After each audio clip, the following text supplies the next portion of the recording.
Musiknya mana nih? Waalaikumsalam. Yuk sama aja yuk.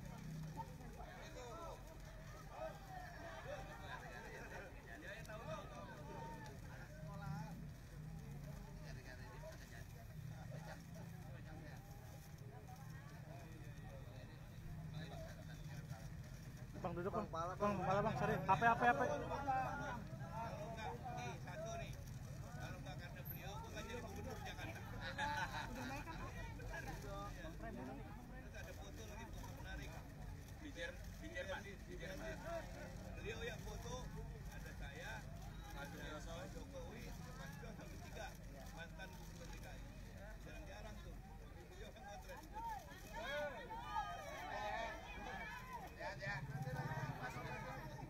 Masuk.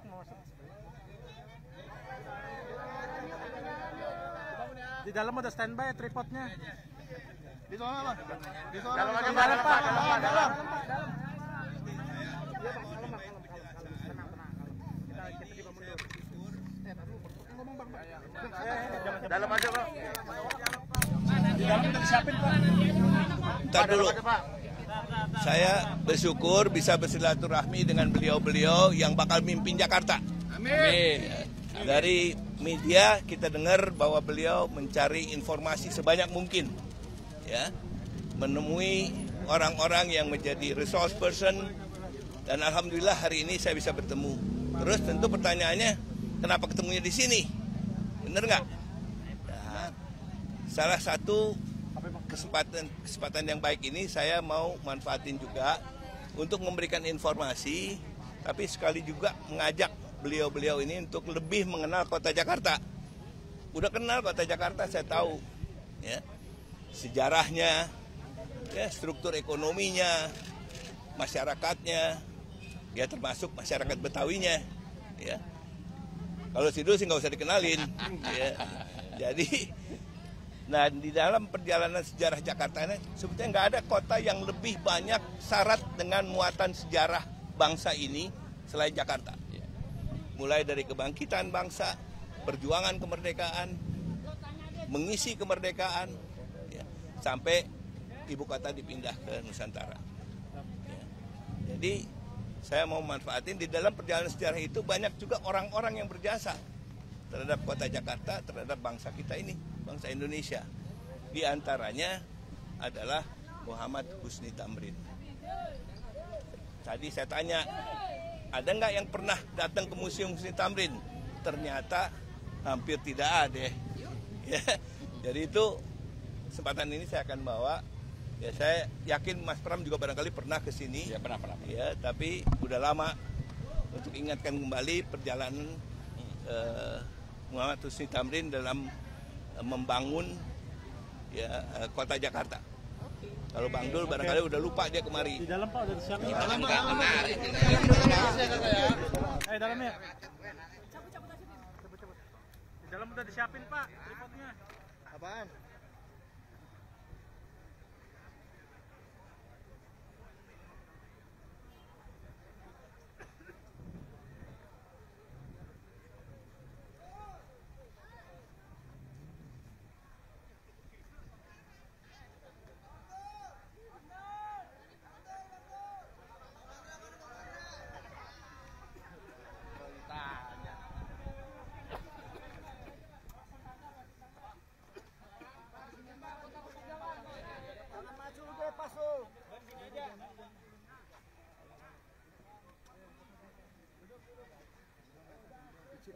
Maaf ya, punten. Nggak lihat, sorry.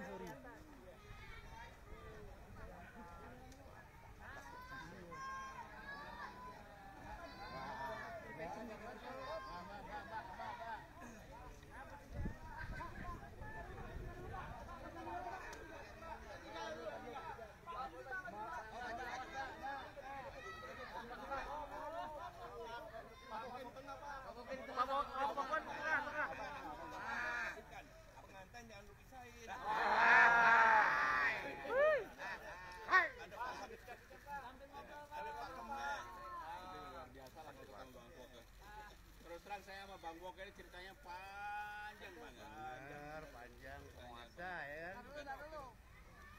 Foto dulu, keren. Saya.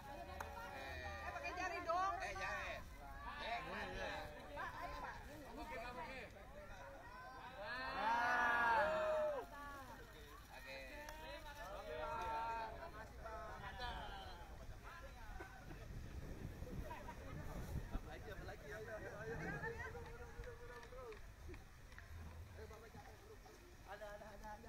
Ada. Bang Dul dari kecil udah kena? Enggak.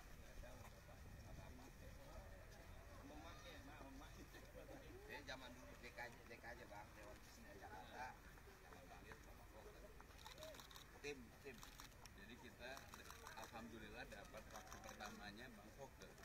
Baru keduanya Bang Yos. Jadi kalau ini kan ada edit value, ada edit value. Taruh di kerjaan lu, Bang. Awas.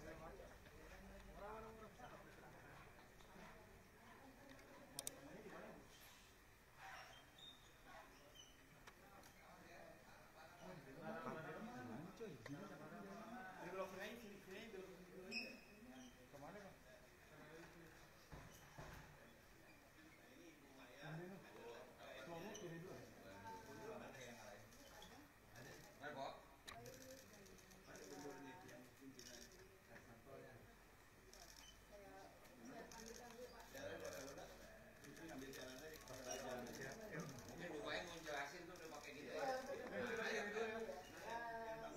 Sebelumnya saya ucapkan selamat datang di Museum Insan Tamrin, Museum Kebanggaan Negeri. Assalamualaikum warahmatullahi wabarakatuh. Yang terhormat Bapak Oji Wibowo, dan yang terhormat Bapak Muhammad Agung dan Bang Dul, Bapak Rani. Pertama semoga sukses perjalanannya Pak. Amin. Baik, di sini kita ada Museum FH Tamrin, salah satu bangunan cagar budaya yang dikelola Pemprov DKI pada tahun 1994. Ya.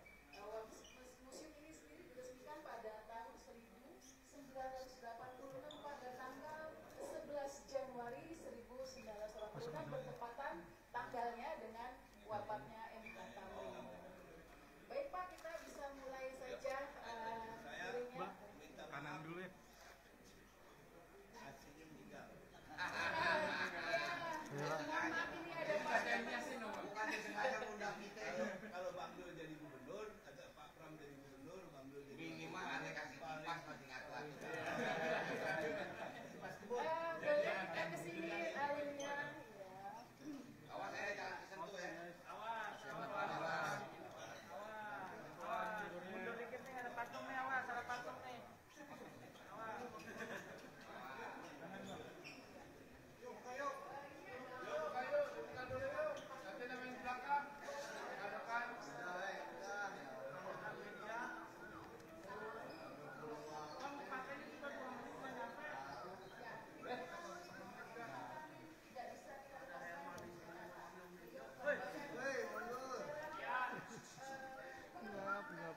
Gue bilang pasti enak banget. Juga sendiri udah sama.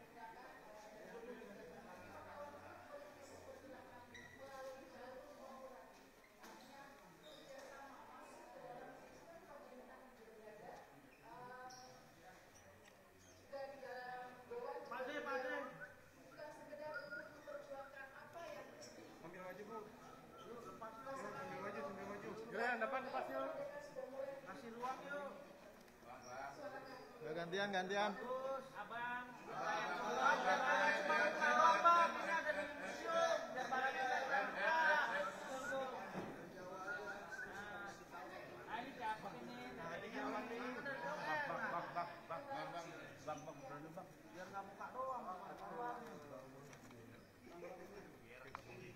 Dahulu dimiliki oleh orang Belanda bernama Menir Gemas dan dipergunakan untuk buah juga rumah potong hewan. Kemudian dibeli oleh Pak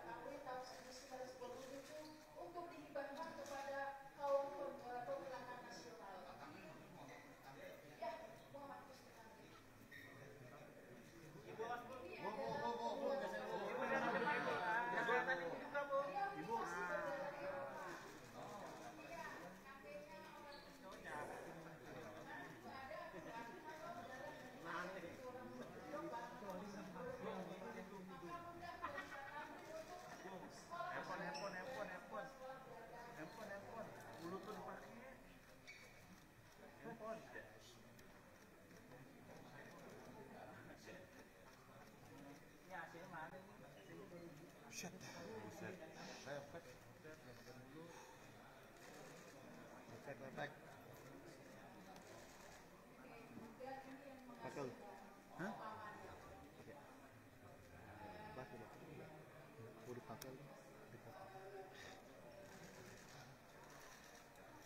jalan Bu. Ibu izin Bu sejajar aja Bu. Sejajar Bu. Sejajar Bu.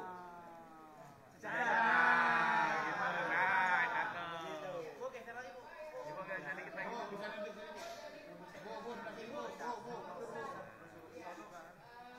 Bang seperti Ibu geser Bu. Bang.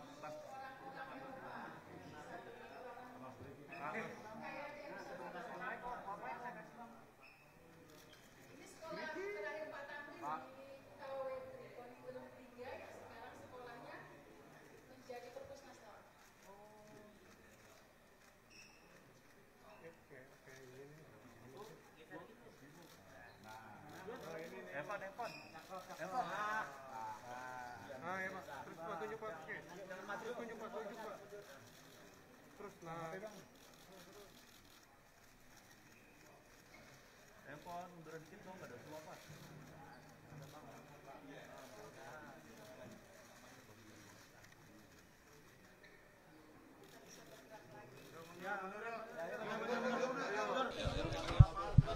Bagi setengah ya. Bang Koji. Oh enak ya. Bang Foke. Kita nggak. Oh, Bang Foke.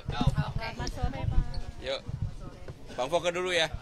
Beliau yang Enggak, saya yang jadi primadona, saya mah. Ntar kalau bilang amin, nah, amin saya.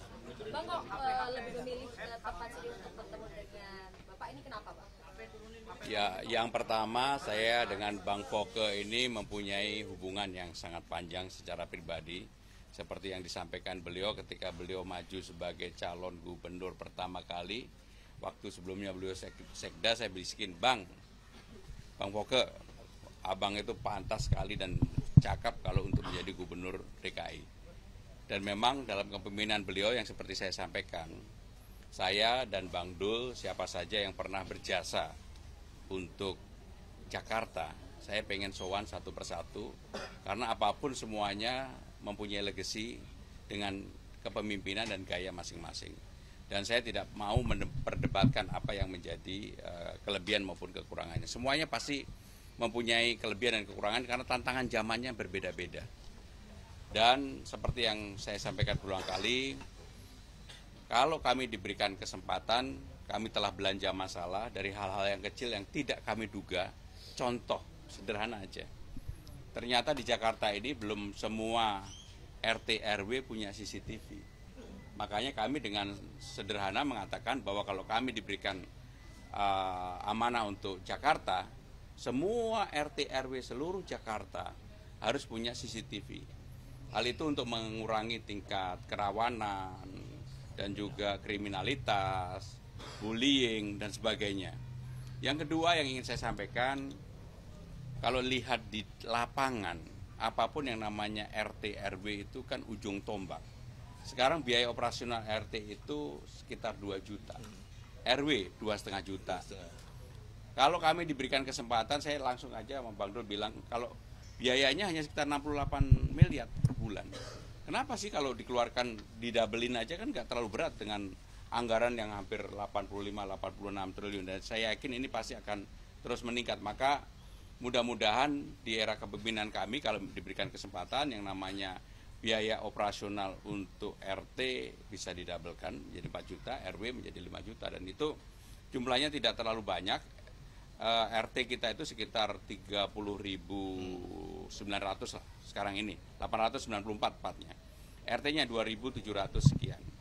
RW-nya 2.700 sekian. Mas Bram, ini melihat kalau kita lihat memang elektabilitas dari RK ini kan memang cukup tinggi di Jakarta. Nah ini saya mau nanya Mas Bram dan juga Bang Dul, ini untuk kedepannya supaya elektabilitas dari Mas Bram dan juga Mas Dul ini bisa naik sama seperti RK ini seperti apa? Pertama, seperti yang saya katakan, saya sendiri nggak tahu ada elektabilitas atau enggak, itu nggak penting.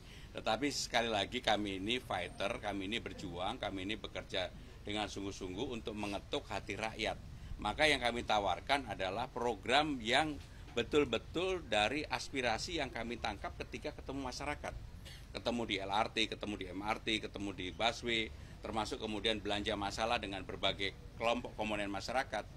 Itulah yang saya yakini dengan pendekatan problem solving terhadap persoalan masyarakat lebih berguna, lebih penting dibandingkan hanya dengan kampanye atau program yang katakanlah bombastis. Kami nggak akan yang bombastis, tetapi yang bagaimana bisa dirasakan secara langsung oleh masyarakat. Mas soal program andalannya bagaimana, Mas? Program andalannya. Jadi program andalan baru boleh dibuka nanti kalau sudah diketok tanggal 22 September. Sekarang ini belum boleh dibuka. Nanti kalau dibuka disemprit sama KPUD. Mas Ram, terkait parkir liar di Jakarta ini kan jadi satu masalah ya. Kira-kira dari Mas Ram tadi seperti apa? Jadi yang paling utama harus ada keseragaman. Dalam semua persoalan itu harus ada keseragaman dan pemimpin itu berani memutuskan. Saya terus terang kalau diberikan kesempatan, contoh kemarin soal Tanjung Priok, di mana supir semuanya mengeluh trailer ini kan tidak bisa nunggu terlalu lama, ada ganjil genap dan sebagainya. Maka kalau diberikan kesempatan kami berdua dan juga tentunya kami akan mohon nasihat kepada Bang Foke, keberanian untuk memutuskan itu ada, termasuk urusan parkir. Sekarang kan udah era digitalisasi, semuanya harus dilakukan secara begitu. Nggak bisa katakanlah memberikan ruang kepada seseorang parkir liar. Kalau itu ditertibkan, semua orang nurut. Selama yang mengelola parkir liar juga dilibatkan untuk penyelesaian pengembangan persoalan parkir di daerah itu. Tapi bukan premanisme ya, itu kita lawan. Mas Pram, ini kan waktu zamannya Bang Foke itu kan optimalisasi transportasi umum itu kan yang paling gencar tuh ya, lewat MRT, terus habis itu optimalisasi bus Transjakarta. Nah ini gimana nih kalau dari dialog tadi, ngobrol-ngobrol, transportasi di Jakarta ini mau diapain lagi? Jadi persoalan yang paling rumit di Jakarta selain transport, udara, dan juga air dan banjir. Tapi transport ini menjadi persoalan yang cukup serius. Bang Yos, Bang Foke sudah meletakkan dasar dengan Transjakarta, kemudian dimulailah ada LRT, MRT, dan sebagainya. Ini sebenarnya pembahasannya bukan sekarang, ini sudah ada sebelumnya, tapi dieksekusi pada eranya Pak Jokowi. Sehingga dengan demikian, apa yang sudah baik kita teruskan, apa yang kurang, misalnya yang seperti kemarin saya sampaikan, sekarang ini kan problem utamanya frekuensi. Kalau pagi sangat padat, transportasinya kurang, mau KRL, mau busway, mau MRT kurang, termasuk ketika orang pulang kerja. Tetapi jam di tengah-tengah itu banyak kosongnya. Nah, pengaturan seperti itulah yang harus diatur. Contoh sederhana aja, kemarin kami berdua begitu masuk yang saya ceritakan, ngetap aja 4-5 kali di MRT kita, termasuk di busway kita, udah nggak boleh lagi. Kan itu sederhana aja, tapnya sekali sambil orang buru-buru untuk jalan. Kalau itu bisa dilakukan, maka jam waktu untuk menunggu itu akan berkurang banyak. Dan itulah yang akan kami lakukan, termasuk konektivitas ke Tangerang, Tangerang Selatan, Bekasi, Bekasi Barat, ya harus disambungkan lah, nggak bisa dipotong-potong. Masa orang, contoh lah, bus mau ke Bandung, dari sini ke tempat Halim aja sama dengan dari Halim sampai di Bandung. Nah, ya seperti itu kan harus ada pemecahan jalan keluar yang kita pikirkan bersama-sama. Ya. Mas Pram tadi kan sama Bang Foke ditanya juga. Oh, iya. Tadi sempat menyinggung nih tentang Jackmania atau yang pas tadi foto di depan. Nah, sedangkan Jackmania itu sama Persib itu kan hubungannya masih kurang bagus sampai saat ini. Nah, kira-kira bagaimana sih cara menangani masalah tersebut gitu ke depan? Kalau hubungan Jackmania sama Bobotoh itu urusan Jackmania sama Bobotoh. Tetapi sekali lagi, kalau kita jadi pemimpin, maka kita harus meletakkan pada hal yang proporsional. Ini kan ada Persija, ini ada pemerintah daerah Jakarta, ini ada Jackmania yang kalau menang itu kegembiraannya luar biasa, kalau kalah kesedihannya juga luar biasa. Tapi kalah menang mereka tetap membela Persijanya luar biasa. Sehingga dengan demikian yang harus dilakukan pembenahan pertama adalah supaya Persijanya menang terus, kegembiraan itu menjadi tinggi.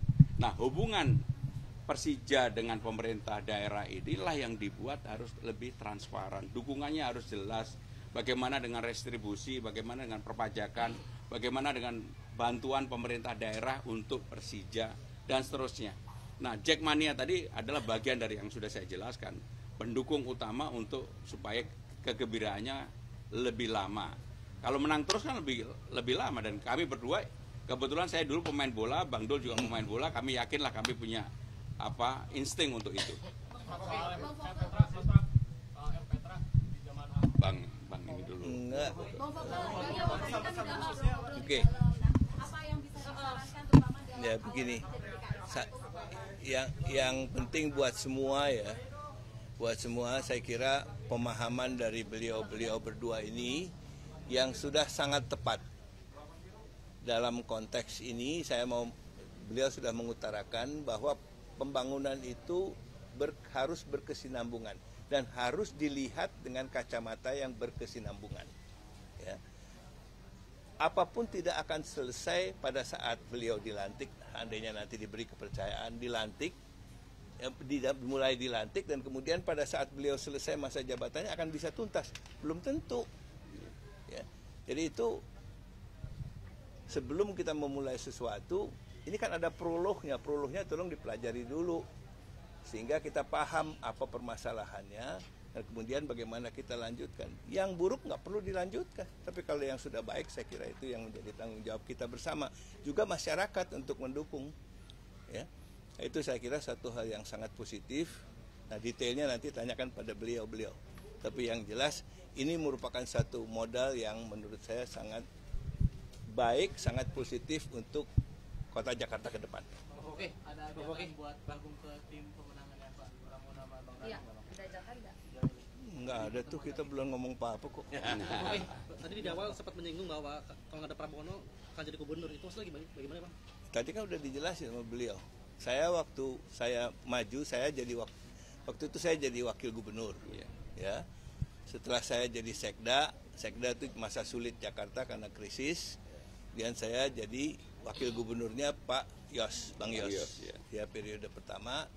Nah, waktu itu pun saya sudah berkomunikasi cukup akrab dengan partai dan juga dengan Mas Pram secara pribadi. Dan setelah saya selesai masa jabatan sebagai wakil gubernur, saya banyak kawan-kawan yang menyarankan maju sebagai gubernur, antara lain Pak Pram yang menyarankan saya maju jadi gubernur. Apakah nanti akan balas jasa Bang? Nggak ada balas jasa karena aku udah pensiun, udah expired. Dukungan juga gitu untuk Pak Pramono gitu? Enggak, ya itu saya juga belum lihat programnya kayak apa ya. Nanti kita lihat dulu, kita tunggulah. Pokoknya yang jelas saya berterima kasih, bersyukur saya bisa mendapat kesempatan bersilaturahmi dengan orang-orang yang akan memimpin kota ini ke depan, dan saya punya kewajiban untuk memberikan informasi sebanyak mungkin apa yang saya ketahui kepada beliau-beliau, supaya beliau-beliau itu bekalnya cukup banyak gitu. Ya. Yang jelas harus lebih baik daripada sebelumnya. Insya Allah. Ya, sebetulnya 11 tahun saya di Provinsi Banten itu adalah belajar yang paling luar biasa bagi saya. Sebetulnya pemerintah daerah itu dimanapun daerahnya itu hanya dua unsurnya. Yang pertama adalah urusan wajib, yang kedua urusan pilihan. Wajibnya tuh yang basic dengan dasar pendidikan, kesehatan, perhubungan, lingkungan, itu wajib. Nah, baru kita pilih perhubungan bagaimana. Tadi kita bicara soal transportasi. Jakarta ini kalau pagi 14 juta, malam 9 juta. Kenapa? Artinya 4 juta itu pendatang semua dari Bekasi, Tangerang. Nah, inilah yang diatur masalah transportasi kan. Makanya ada busway, MRT segala macam. Nah, ini yang menarik. Barangkali kalau Bang Foke lupa, mungkin gara-gara Bang Foke saya jadi wakil gubernur tahun ini. Karena dulu 2008, 2007, sebelum saya jadi wakil Bupati Tangerang, hampir saya jadi wakil beliau. 2007 pertama kali. Pertama kali saya ketemu Bang Foke pada waktu mau pilkada DKI. Beliau minta saya jadi wakil. Saya siap, saya bilang. Disitulah pertama kali saya ketemu Ibu Ketua. Saya sekjen partai, Bang. Secara nyata waktu itu saya belum didukung. Ya saya bilang nggak apa-apa. Yang penting Bang Foke jadi gubernur dan saya bisa makin paham. Jadi artinya teman-teman sekalian, Tentu sekarang APBD DKI sudah diketuk untuk anggaran 2024-2025. Nah inilah yang dibilang visi misi yang awal. Kita nggak bisa bikin di luar program yang sudah disepakati oleh DPRD. Visi misi kita itu untuk 2025-2000 selanjutnya. Apa itu? Nggak lari dari wajib dan pilihan sebetulnya. Tinggal prioritas kita apa? Maaf. Mudah-mudahan nggak terjadi. Sekarang lagi rame cacar monyet.